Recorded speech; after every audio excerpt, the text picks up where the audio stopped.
납치한 루리카를 강간하려고 하는데 이게 또 긴장이 돼서 서질 않네. 2008년 일본 도쿄. 고토구의 한 맨션에 살고 있던 33살의 호시지마 타카노리는 요즘 무척이나 설렜어요. 33살 나이에 현재까지 소위 모쏠이었던 그는 여자 만나본 것은 물론 말조차 걸어본 적이 없었는데요. 자신의 집에서 불과 2칸 떨어진 옆집에 젊은 여성이 살고 있었다는 걸 한 2달 전쯤 알게 된 거예요. 심지어 이 맨션은 절반 이상이 비어져 있던 터라 자신이 살고 있던 9층은 18개의 호수 중 자신과 그 여성을 비롯해 6집만 들어와 있는 상황이었고 그마저도 다른 집들은 한참 떨어져 있었죠. 이건 하늘이 준 기회라고 생각했어요.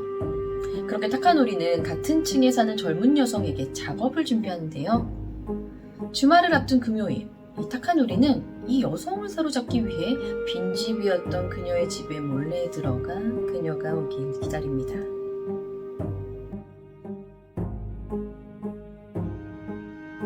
일본의 도쿄도 고토구 시오미 2번지에 위치한 니초메 피토의 맨션은 JR K요센 시오미역에서 300m 떨어진 곳에 세워진 9층짜리의 총 180가구의 대형 맨션이었어요. 2008년 1월에 완공되었는데 맨션의 방 대부분이 방 2개, 화장실 1개, 거실 1개의 전형적인 도시형 아파트였죠.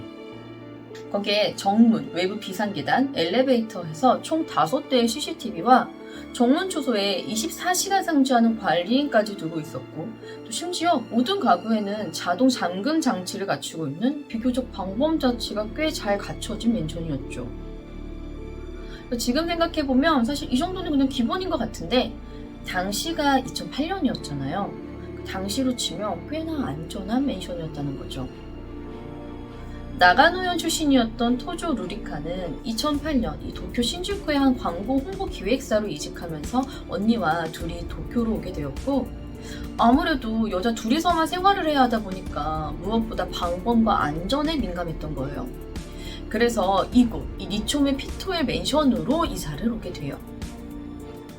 여기가 월 임대료가 당시 92,000엔이었대요. 월 92,000엔. 굉장히 비싼 편인데 그럼에도 이 두 자매는 외부 침입 등을 우려해서 특히나 맨션에서 가장 높으면서도 방값이 조금 더 비싼 9층을 선택했죠. 그렇게 2008년 3월 1일 이 토조 루리카와 언니는 916호로 이사를 합니다. 두 자매는 서로 사이가 매우 좋았다고 해요. 매일 아침 출근부터 퇴근할 때까지 수시로 문자든 연락을 주고받았죠.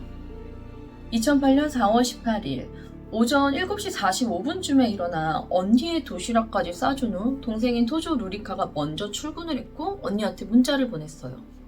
나 지금 출근한다, 지하철 탔다, 이따 보자, 이런 내용들로요. 그리고 오후 8시 45분쯤 언니가 집에 들어와 보는데 동생이 보이질 않는 거예요. 분명 7시 반쯤에 집에 왔다고 문자가 왔었는데 언니가 집에 도착했을 당시 이 문은 자동 잠금 장치로 모두 잠겨 있었는데 실내 등이 또 모두 켜져 있었다고 해요. 거기에 현관 근처쯤에 슈퍼에서 사온 듯한 과자 봉지가 사방에 흩어져 있는 걸 보고 얘가 혹시 화장실이 급해서 집에 오자마자 뛰어들어갔나? 라고 생각을 했었는데 이 집안 어디에서도 동생 루리카의 모습이 보이질 않는 거예요. 평소에 어딜 잠깐 가더라도 간다고 꼭 연락을 하고 나갔던 동생이었기 때문에 그냥 처음에 어디 잠깐 전화하느라 밖에 나가 있는 건 아닌가 생각하고 기다리려고 했죠. 그런데 왠지 모르게 자꾸 불안한 마음이 드는 거예요. 냉장고에서 요구르트를 꺼내 TV를 보면서 먹어보는데 자꾸만 동생 루리카가 신경 쓰여서 이 TV 내용이 하나도 들어오질 않았어요. 얘가 혹시 날 놀리려고 집안 어디에 숨어있는 건 아닌가? 라는 생각이 들었고 집안에 옷장이랑 세탁기 안까지 다 뒤져봤대요. 동생한테 너 어디 갔어? 라는 문자도 남겨보고 9층부터 1층까지 엘리베이터를 타고 각 층을 다 뒤져보았지만 동생 루리카의 모습은 보이지 않았습니다. 어쩔 수 없이 9시 15분쯤 집으로 다시 돌아왔는데 아까는 미처 보지 못했던 무언가를 발견하게 돼요. 바로 현관 좌측에 벽에 웬 핏자국이 나 있던 거죠. 이 핏자국을 보자 언니는 이건 뭔가 위험하다라는 생각이 들었고, 그렇게 일본의 긴급 통화번호인 110에 전화를 걸어 신고를 해요. 경찰은 누가 초인종을 울려도 경찰이라고 확인되지 않는 한 절대로 문을 열지 마라는 충고와 함께 바로 출동하겠다 얘기했죠. 경찰을 기다리는 동안 언니가 집을 다시 한번 둘러보니까 집안 곳곳에 아주 희미하지만 붉은 핏자국들이 몇 개 더 발견되었어요. 심지어 아까 동생을 찾아봤더니 세탁기 몸 부분에서도 핏자국이 발견됐었죠. 아까 핏자국을 보지 못했던 이유는 언니가 눈이 매우 나빠서 집에 들어왔을 때 안경이나 렌즈를 끼고 있지 않아 이런 미세한 부분들이 잘 보이지 않았었다고 해요. 신고하고 약 15분 정도 지나자 경찰이 도착했고, 경찰은 즉시 현장 감식을 개시하고 주변을 찾는 한편 CCTV를 조사하는데요. 이 조사 과정에서 이상한 점을 발견해요. 7시 28분 엘리베이터를 타고 집으로 올라가는 누리카의 모습이 선명하게 찍혀 있는데, 문제는 맨션에서 나오는 모습이 전혀 찍히질 않았다는 거예요. 자, 이렇게 되면 두 가지의 경우를 생각해 볼 수 있겠는데요. 첫 번째는 CCTV에도 찍히지 않는 아무도 모르는 방법으로 맨션을 나갔거나 납치당했다와, 두 번째, 누리카는 아직 맨션 안에 있다였죠. 실제로 이 맨션 CCTV에는 사각지대가 두 군데 존재하긴 하는데요.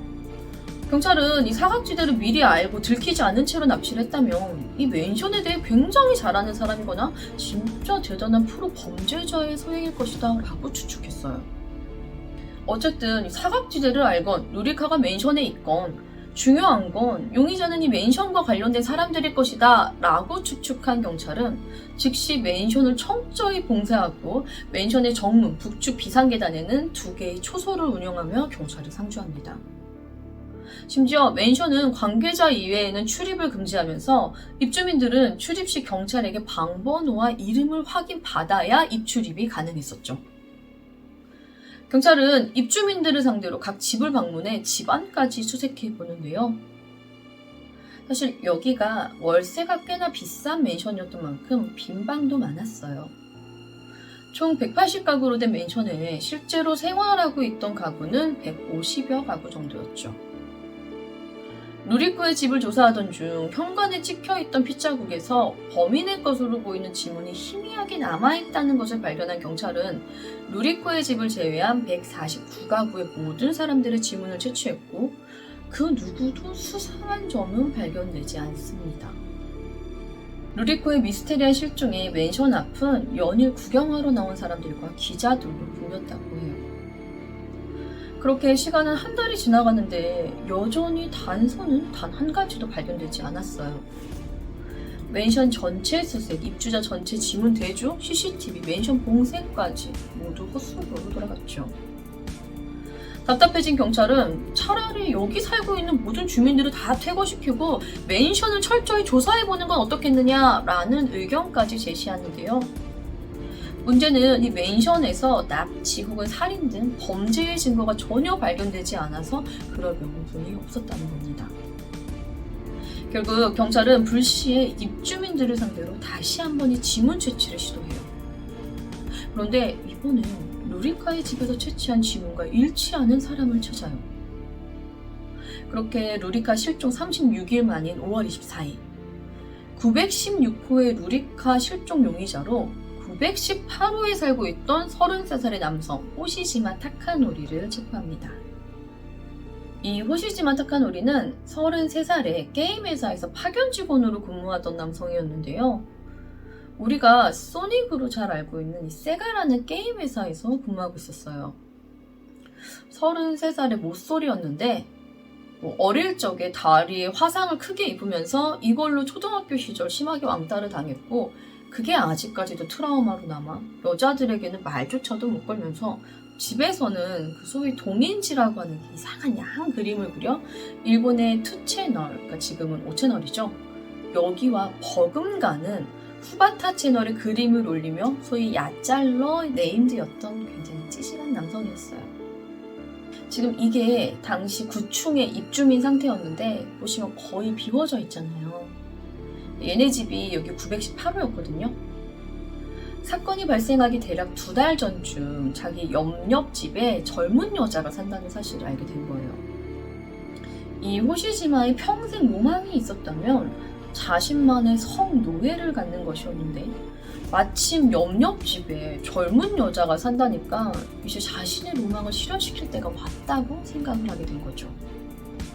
그렇게 호시지마는 사건 당일인 2008년 4월 18일 오후 6시 반쯤 몰래 916호의 루리카의 집으로 들어와 그녀가 오기를 기다리고 있었고 7시 반쯤 이 루리카가 현관문을 열쇠로 여는 순간 열쇠 소리를 들은 호시지마는 그대로 루리카를 덧쳐 그녀의 집으로 끌고 와요. 이 과정에서 약간의 몸싸움을 했지만 즉시 부엌에서 식칼을 찾아 위협했고 수건을 찾아내 루리카의 눈을 가리고 손을 묶었죠. 그리고 이 식칼을 목에 겨누고 위협한 채 자신의 집인 918호로 루리카를 끌고 갑니다. 루리카를 자신의 집에 가두고 나니까 얘네 집에서 몸싸움을 하던 중에 자기 피가 떨어졌다는 생각이 든 거예요.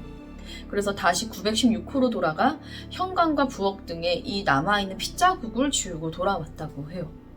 그래도 핏자국이 남아있었죠. 이 호시지마가 진짜 얼마나 찌질하냐면 이 10시 20분쯤에 경찰이 주변 탐문을 하려고 얘네 집을 노크했거든요. 그때 얘가 뭐 하고 있었냐면 납치한 루리카를 강간하려고 하는데 이게 또 긴장이 돼서 서질 않네.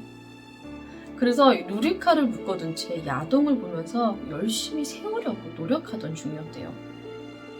근데 납치 3시간 만에 경찰이 자기네 집 문을 노크를 하니까 얘가 엄청 놀란 거죠.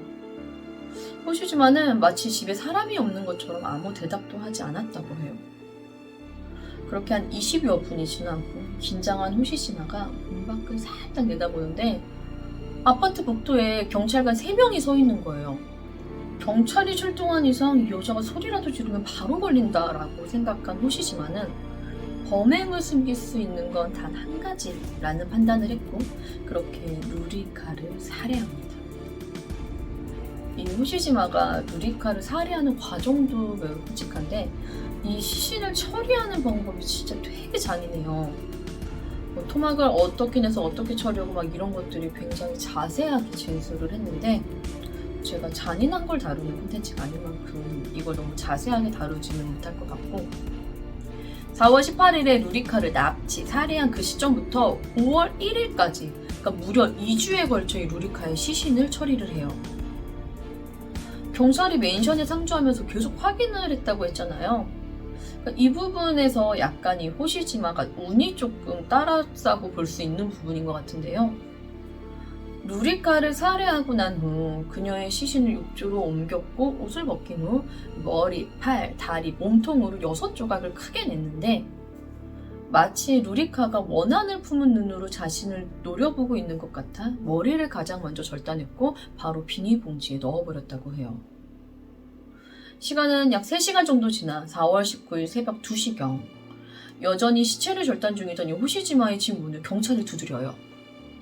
순간 온몸이 얼어붙은 듯 놀란 호시지마는 내가 지금 나가지 않으면 이건 내가 더 의심을 받을 거라고 생각을 했고 침착하게 온몸에 묻은 피를 씻어내고 대충 바지를 입고 수건을 둘러 마치 방금 막 샤워를 하고 나온 것처럼 가장하고 경찰을 응대해요. 저 옆집 여자가 실종됐어요. 근데 저는 뭐 비명소리도 뭐도 들은 것도 없고 본 적도 없는데 저 되게 졸린데 이제 자도 되겠어요? 라면서 문을 닫죠. 아침에 잠에서 깬 호시지마는 여전히 경찰들이 돌아다니며 이 맨션을 조사하고 있는 것을 봤고 빨리 시신을 처리해야겠다는 생각이 들었어요. 그렇게 양팔과 다리는 쓰레기 봉지에 이중 포장해서 냉장고에 넣었고 머리는 비닐봉지에 넣은 채 컴퓨터 포장 상자에 넣어 다른 컴퓨터 포장 상자들 사이에 숨겨두었고 몸통은 골판지 상자에 넣고 전기 담요로 덮어 침대 밑에 숨겼죠. 그날 낮 12시쯤 경찰이 다시 호시지마의 집을 찾아와 이번엔 집안을 검문을 하는데 이때 호시지마가 선수를 쳐요. 뭘 보여드릴까요? 이거 먼저 보시겠어요? 라며 방 안에 가득 쌓여있던 컴퓨터 포장 상자 중 CD와 게임기 부품이 담겨져 있는 상자를 하나를 열어서 보여줬고, 다른 것도 보여드릴까요? 라고 물어보는데, 얘가 게임 회사에 다녔던 만큼 이 컴퓨터 부품이 담긴 포장 상자가 엄청나게 많았었단 말이에요. 방 안에 쌓인 이 상자 숫자에 질린 경찰이 아니 이제 됐어요 라면서 다른 상자들은 아예 확인도 하지 않았죠. 시신을 절단했던 이 목욕탕도 경찰이 조사를 해보는데 이미 시신은 정리된 상태였고 경찰은 아무런 의심 없이 돌아갑니다. 경찰이 지나가고 난 후 이 호시지마는 이제 크게 절단된 루리카의 시신을 한 부위씩 꺼내 그걸 더 잘게 조각내기 시작했죠. 그렇게 시신을 잘게 조각내고 삶아서 또 조각내며 이 루리카의 소지품과 시신들을 잘게 잘라 변기에 흘러보내거나 아니면 또 소량으로 작은 가방에 넣어놔와 쓰레기통에 버리는 등의 방법으로 전부 유기하게 돼요. 그러니까 시신을 정리하고 난 다음에 경찰이 찾아왔고 나름 임기응변으로 위기를 모면한 것만으로도 되게 운이 좋은 것 같은데 얘가 진짜 운이 좋았다는 게 이 부분인데요. 5월 1일 마지막 남은 시신 일부를 쓰레기장에 버리는 데 성공하면서 이 호시지마의 집안에는 루리카의 살점 한 조각, 뼈 한 조각도 남아있지 않게 됐어요. 그런데 딱 그 5월 1일 경찰이 맨션 사람들을 상대로 지문을 채취했던 거예요. 그런데 호시지마는 루리카 시신을 처리하는 과정에서 손에 상처가 많이 났었고 또 독한 약물을 사용해 청소를 하는 바람에 이 지문 자체가 굉장히 많이 손상되어 있었던 상태였단 말이에요. 이 덕분에 루리카의 집에 찍혀있던 자신의 지문과 일치하지 않게 나온 거예요. 자, 이렇게 되면서 호시지마는 완벽하게 용의 선상에서 벗어나며 완전 범죄에 성공했다고 생각했어요. 하지만 열흘 후 경찰이 불시에 다시 한번 지문 채취를 하게 되는데 열흘 만에 손가락에 다시 새살이 돋아나면서 호시지마의 지문이 다시 제대로 돌아와 있었고 그렇게 5월 24일 호시지마의 지문이 루리카의 집에 찍힌 이 피 묻은 지문과 일치함이 확인되며 경찰은 호시지마를 체포하게 됩니다. 그런데 고토 맨션 실종 사건의 범인이 호시지마라는 게 알려지고 난 후 일본 국민 모두가 충격에 빠지게 되는데요. 바로 한 영상 때문이었어요. 루리카 실종 2일째 되던 날 맨션 앞에는 많은 취재진들이 모여 있었고 루리카의 실종을 다루던 한 뉴스에서 맨션에 살고 있는 사람들을 상대로 인터뷰를 요청했는데 이 사건의 범인이었던 호시지마가 태연하게도 이 인터뷰에 응해 뉴스에 나왔던 영상이었죠.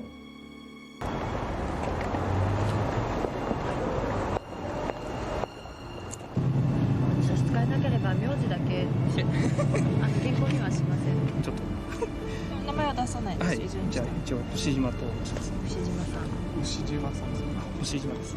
お年失礼ですけど33です。 13 영상 보시면 진짜 계속 웃죠. 얘가 너무 소름 끼치는 사람인 것 같아요.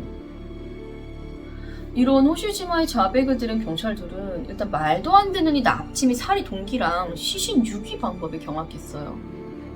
그리고는 고민에 빠졌죠. 호시지마가 시신을 다 처리해서 시신을 찾을 수가 없었고 이건 시체 없는 살인이 되면서 호시지마의 자백만으로는 얘를 어떤 처벌을 할 수 있는 방법이 전혀 없는 거예요. 경찰은 혹시라도 이 호시지마가 변심해서 나 사실은 경찰이 강압 수사해서 나 허위자백한 거야 라고 말하기 전에 시신의 살점 한 조각이라도 찾아내야 한다 생각했고 그렇게 좁고 지저분한 하수구를 수색하기 시작해요. 수색 4일째 드디어 아파트에서 북쪽으로 100m 떨어진 하수도에서 4-5cm의 크기의 뼈 조각을 찾아내요. 경찰은 이 뼈 조각과 함께 영어로 토조 루리카라고 적힌 플라스틱 카드 조각을 함께 찾아냈고 검시 결과 이 뼈 조각은 피해자 루리카의 왼쪽 갈비뼈의 일부분으로 확인됩니다. 또 이틀 후인 5월 30일 호시지마의 사무실을 압수수색해서 화장실 변기 뒤편에 숨겨놓았던 루리카의 휴대전화까지 발견하게 되면서 2008년 6월 13일 경찰은 호시지마를 무단 침입해서 루리카 시체 손괴 및 유기, 강도 혐의로 재체포합니다. 그렇게 2009년 1월 13일 도쿄지방법원에서 고토부 여성 살인사건 재판이 시작되는데 여기서 또다시 충격적인 사실이 드러나요. 호시시마는 사실 916호에 사는 여성이 둘일 거라고는 생각을 못했고 새벽에 자신의 집을 찾아온 경찰을 통해 그제서야 이 집에는 자매가 살고 있었고 자신이 납치한 사람이 동생이었다는 걸 알았다고 해요. 그러면서 본래 자신이 납치하려고 했던 사람은 언니였었다는 얘기를 합니다. 변호사는 호시시마가 어린 시절 다리에 생긴 화상으로 인해 불우한 어린 시절을 보내게 됐는데 이런 부분들을 부모의 탓으로 느끼며 부모에게 큰 분노를 가지고 살았고 그로 인해 불완전한 정서를 가지고 있다라고 주장을 하지만 재판부는 2009년 2월 호시시마에게 무기징역을 선고합니다. 검찰은 호시시마의 사형을 요구하며 항소했지만 항소심에서도 역시 무기징역을 선고하며 호시시마 타카노리는 현재도 교도소에서 무기수로 복역 중이라고 합니다. 이번 이야기는 고토맨션 실종 살인 사건이었는데요. 다른 것보다 끔찍하게 살인을 저질러 놓고 태연하게 TV에 나와 인터뷰를 했던 모습에 일본 전역을 충격에 빠뜨렸던 사건이었습니다. 제가 번외의 얘기들은 뒤로 좀 빼서 얘기하는 만큼 사실 이 사건에 대한 얘기도 되게 많거든요. 저는 개인적으로 이 사건을 다루면서 소름이 돋았던 게 호시시마가 원래 노리던 사람은 이 루리카가 아니라 루리카 언니였다고 얘기를 하잖아요. 5월 1일 이 첫 번째 지문 감식했을 때 얘가 불일치했다고 했잖아요. 만일 경찰이 지문을 다시 채취하지 않았더라면 이건 진짜 호시시마 생각대로 완전 범죄가 되어버렸을 거예요.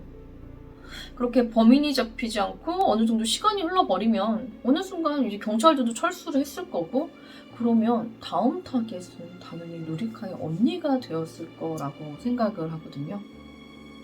이건 진짜 이미 불일치했던 사람들을 다시 한번 지문 채취를 해보기로 했었던 경찰들의 기지가 되게 빛났던 순간이었던 것 같아요. 그 덕분에 진범을 잡았고 다음 희생자가 없게 되었으니까요.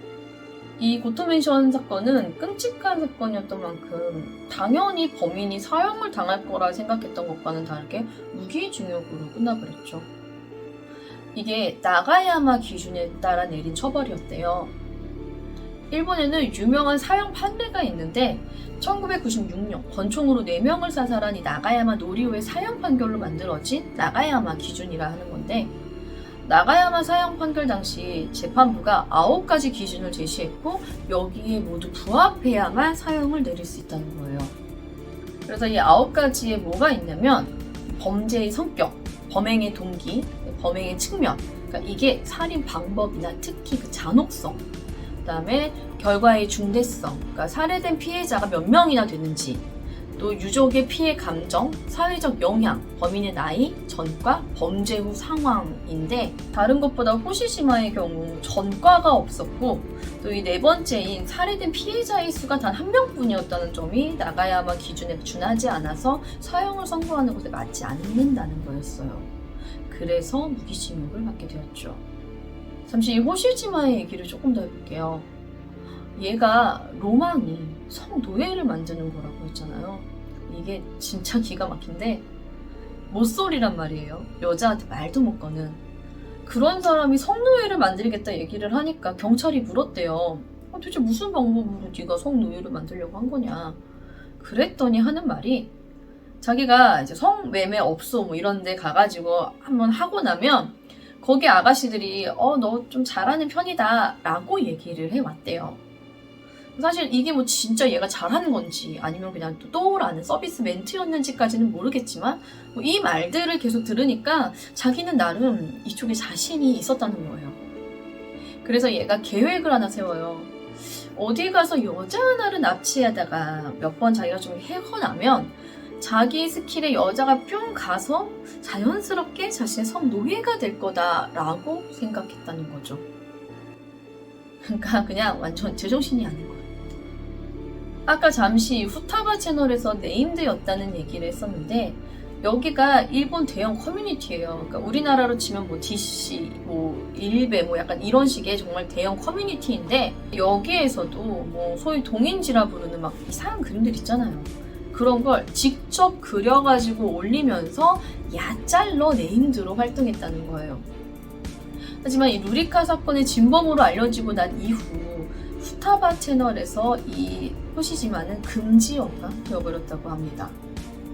끝으로 다시 사건으로 돌아와서 피해자 루리카의 시신은 정말 안타깝게도 결국 하수도에서 발견된 이 왼쪽 갈비뼈 일부분 단 한 조각만 발견되었는데요. 이곳 맨션의 화장실 및 목욕물이 하수도를 통해 30분에서 1시간 이내면 고토구 하수도 처리장으로 흘러가고 그렇게 바로 바다로 배출된다고 해요. 그러니까 피해자의 시신은 배출된 지 1시간도 안 돼서 모두 바다로 흘러가 버린 거죠.